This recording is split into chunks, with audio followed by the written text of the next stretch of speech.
Bismillahirrahmanirrahim. Assalamualaikum warahmatullahi wabarakatuh. Bismillah, alhamdulillah, wassalatu wassalamu ala rasulillah. Para jamaah al-asran, udah kita ketahui ya, kalau salah satu yang membatalkan kepada wudhu kita itu, yaitu kalau misalkan ada yang keluar dari salah satu kubul ataupun dubur, itu membatalkan kepada wudhu kita.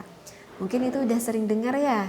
Jadi kalau setiap sesuatu yang keluar dari area bagian depan kita ataupun dari area belakang kita, maka itu membatalkan ke dalam wudhu kita. Tetapi apakah kalian tahu gak, yang membatalkan itu kalau misalkan yang keluarnya kering atau keluarnya yang basah itu hukumnya sama ataupun tidak? Nah, sekarang tuh saya pengen dibahas itu ya. Setiap sesuatu yang keluar dari kubul ataupun dari dubur kita. Baik, bismillahirrahmanirrahim. Fa'lam, ketahui ya oleh kita, annal kharija minas sabilaini, bahwa setiap sesuatu yang keluar dari kubul ataupun dari dubur kita itu yang qasimu salah satu aqsamin. Nah, itu hukumnya itu terbagi menjadi 3 bagian. Kismun, untuk bagian yang pertama, yujibul istinja'a, wajib nih kita itu melakukan istinja. Apa istinja? Istinja itu artinya adalah istinja itu adalah membersihkan, mensucikan kembali. Karena apa? Karena sudah ada sesuatu yang keluar, itu hukumnya adalah yang mana itu sifatnya najis, maka ya wajib harus kita sucikan, harus kita istinja, harus kita sucikan.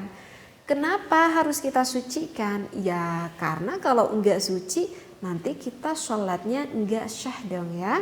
Karena kan salah satu syarat dari sholat harus bersih, harus suci ya dari najis. Seperti itu, dan harus suci dari hadas kecil dan juga hadas besar. Kalau misalkan kita sholat membawa najis, maka itu sholatnya tidak syah. Ataupun kalau kita sholatnya membawa hadas kecil ataupun hadas besar, maka itu sholatnya tidak syah. Nah, maka ini wajib ya diketahui oleh orang-orang agar kita paham gitu ya, bagi yang belum memahaminya seperti itu. Nah, dan disyaratkan juga kan kalau untuk menghilangkan najis itu dibersihkannya menggunakan apa alatnya? Alatnya itu menggunakan air. Apakah semua air itu bisa mensucikan? Oh tidak, tidak semua air itu bisa mensucikan ya. Syaratnya itu mensucikannya harus menggunakan air yang suci lagi mensucikan. Jadi gak cukup menggunakan air yang suci aja gitu ya. Air sirup suci, air susu suci, air teh suci. Tetapi air itu bisa nggak mensucikan? Enggak, karena itu hukumnya hanya suci aja, tetapi tidak mensucikan. Contoh seperti air mustakmal, terlihat sepintas ya sama kayak air bening, kayak air putih gitu. Tetapi karena statusnya ini air mustakmal, ya ini hukumnya hanya suci aja, tetapi nggak bisa mensucikan. Jadi di dalam syarat kita istinja artinya mensucikan dari najis itu, ya harus menggunakan air yang suci lagi mensucikan. Baik, untuk bagian yang pertama saya ulangi lagi, diwajibkan kita beristinja kalau misalkan yang keluarnya seperti apa, wahuwal ghaitu wal baulu. Misalkan contohnya seperti keluar ghaid. Apa itu ghaid? Ghaid itu artinya adalah kotoran besar ya, yang keluarnya dari belakang itu dinamakan ghaid. Itu.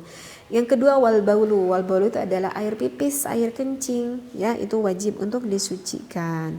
Wa kullu dzibalalin.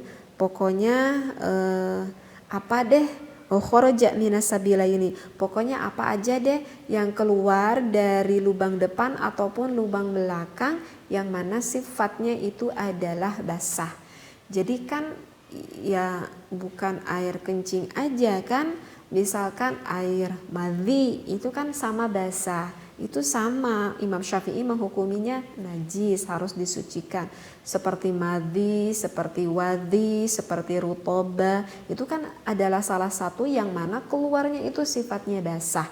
Nah itu maka wajib istinja, wajib untuk disucikan agar sholatmu nanti syah. Sekarang untuk bagian yang kedua, waqismun.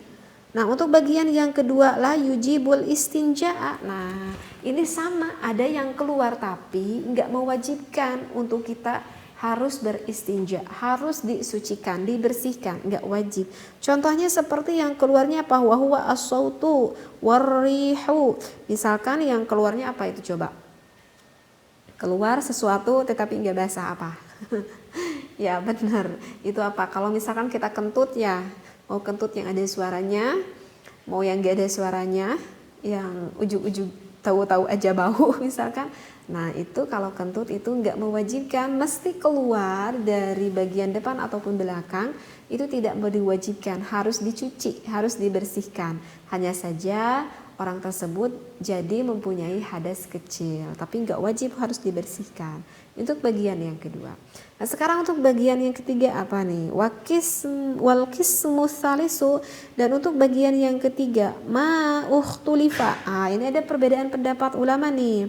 Qauluhu fi wujubil istinja'i minhu wa huwa humma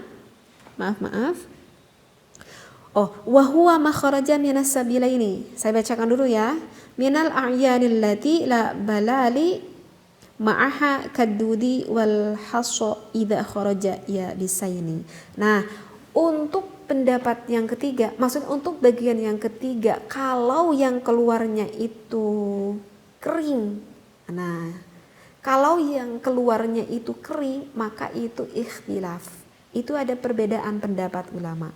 Kan beda dengan kentut. Kentut itu kan mesti keluarnya kering, tapi kan enggak ada apa ya? Nggak ada jamadatnya, nggak ada dzatiyahnya. Kan kalau kentut nggak kelihatan sama kita, gitu kan. Jadi nggak ada dzatiyahnya. Mau kita pegang nggak bisa kepegang kan.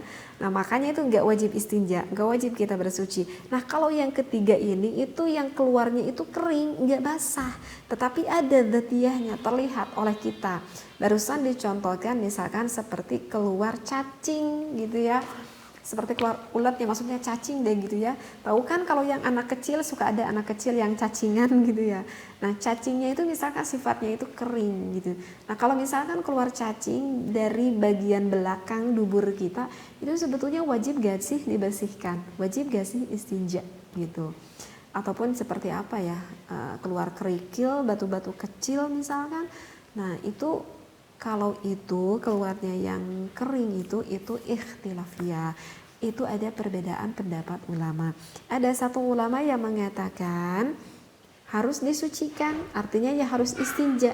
Tetapi ada satu lagi pendapat ulama yang mengatakan tidak istinja pun, tidak dibersihkan pun itu tidak apa-apa. Karena kering itu tidak bersifat najis seperti itu.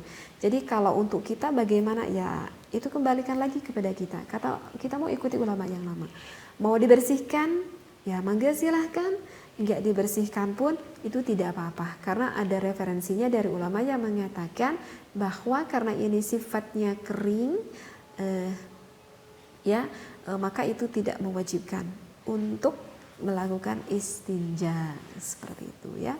Nah jadi itu mungkin ya 3 pembahasan yang keluar dari area kubul dan juga dubur kita yang mesti kita pahami ya. Wallahu a'lam, wabillahi taufiq wal hidayah. Wassalamualaikum warahmatullahi wabarakatuh.